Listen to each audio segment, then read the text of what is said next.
We come now to our exhortation before we confess our sin, and our passage this morning is from Matthew 5, verses 33 through 37.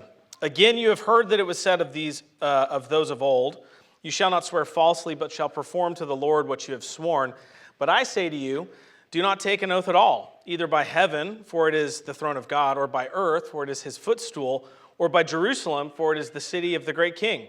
And do not take an oath by your head, for you cannot make one hair white or black. Let what you say be simply yes or no. Anything more than this comes from evil. This passage is part of the Sermon on the Mount, and Jesus is exhorting us to be men and women of our word. As a Christian, you shouldn't have to make elaborate promises in order to convince people that you're going to follow through. Cross my heart, pinky swear, whatever it is you have to do. We shouldn't have to do that. Jesus is saying that Christians should be the kind of people who are known to follow through when they say that they're going to do something. Here's what Matthew Henry says about this. Quote, the frequent requiring and using of oaths is a reflection upon Christians who should be of such acknowledged fidelity as that their sober words should be as sacred as their solemn oaths. In other words, only untrustworthy people need to make extravagant oaths in order to get people to believe them. A Christian should be the kind of person whose yes is enough. This applies not only to big promises, like your wedding vows or baptismal vows or membership vows, but also to your day-to-day commitments, to your job, to sports teams, to your mom about the chores you said you'd do. And so as we reflect on this exhortation from the Lord, there are a few specific applications I'd like TRC to consider. And those are to not make careless commitments and to not be a flake. So let's talk about careless commitments. So keeping your word is binary. It's either something you do or it's something you don't do. For example, if you've signed an employment contract to work 40 hours a week, but you're actually only working 6 hours a day, you're not keeping 75% of your word. You're not keeping 100% of your word. Our word is not something we get to be optimistic about. When you fail to keep your word, it's not okay for you to say, well, I thought I was going to. I'm a glass half full kind of guy, and I thought and I mostly did it. If you sign up for something and you find an excuse not to do it, not to show up every week, then you're breaking your word. If you're one of those people who agrees to things quickly, but then frequently backs out, the quickest way to improve this, to improve your promise-keeping percentage, let's call it, is just to cut back on the number of things that you commit to. Guard your tongue. James tells us that the tongue is the hardest member of the body to tame, and this is just one more of those examples. Be slow to make a commitment and be resolute to fulfill what you've agreed to. This is actually the very best way to teach yourself to stop making careless commitments. Keeping your promises is frequently painful. It's difficult. But that pain teaches you to consider the cost, to count the cost before agreeing to do something. So resolve to let your yes be yes. Here are a few examples I've heard. I'm sure you have too. My husband told me we can't make it excuse. This is a common one. Women, you'll frequently play the husband card. Scripture says that a father or a husband can override a pledge that his daughter or wife has made by, quote, the thoughtless utterance of her lips. So women, if you're frequently playing the husband card to flake out of commitments, you don't get brownie points for being a submissive wife. You're admitting to being thoughtless with your words and your commitments. You should knock it off. Let your yes be yes. Teenagers, this is a hard word, but please hear me. You are notoriously flaky. You haven't experienced the pain of having people flake out on you over and over and enough to realize how selfish it is. Don't be the teenager who agrees to babysit and then last minute cancels because you remembered there was something fun going on that night. Esteem others higher than yourself and let your yes be yes. Here's another hard word. Homeschoolers, you are notoriously flaky.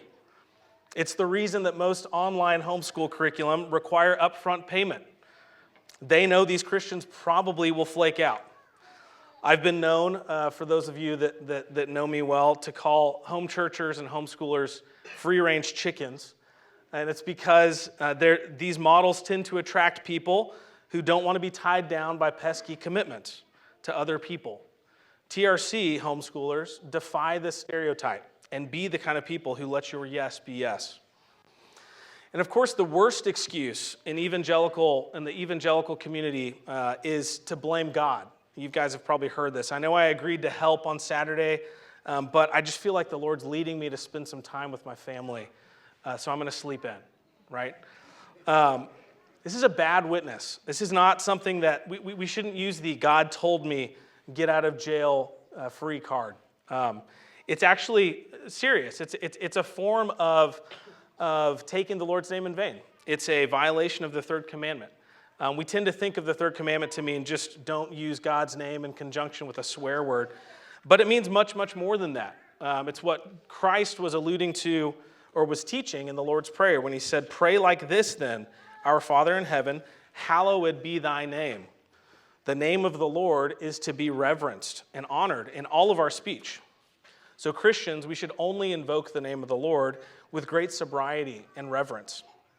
If you're canceling something because it's inconvenient or because you made some hasty commitment, don't use God as your get out of jail free card.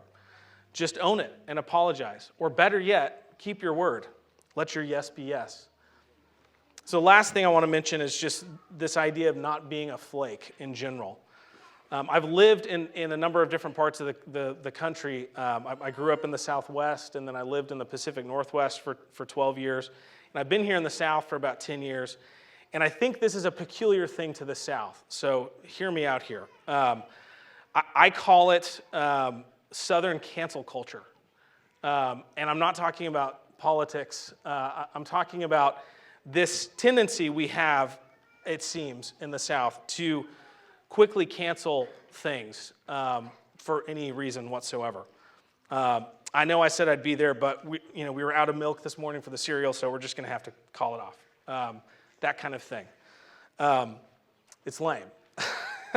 There's a famous Woody Allen quote. He says, 80% of success is showing up.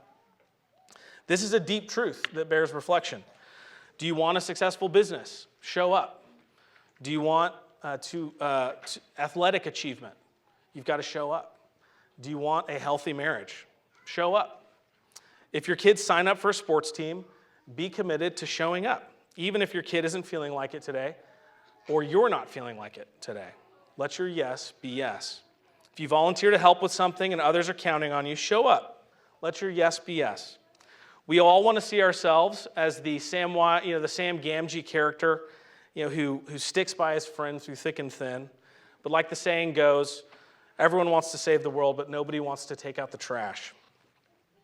The kind of sacrificial loyalty that Sam has to Frodo is not something that we're just born with. Sacrificial loyalty is like a muscle. To develop strength, you're going to have to put in the reps. And so every day, you're either practicing to be the kind of friend who sticks closer than a brother, or you're practicing to be a Judas who betrays his friends when the going gets tough. You're either practicing self-sacrificial love or selfish excuse-making. So let us not be a people who flake out. Let's not be a people who always make lame excuses to cancel. Let's be a people who show up, a people whose yes means yes.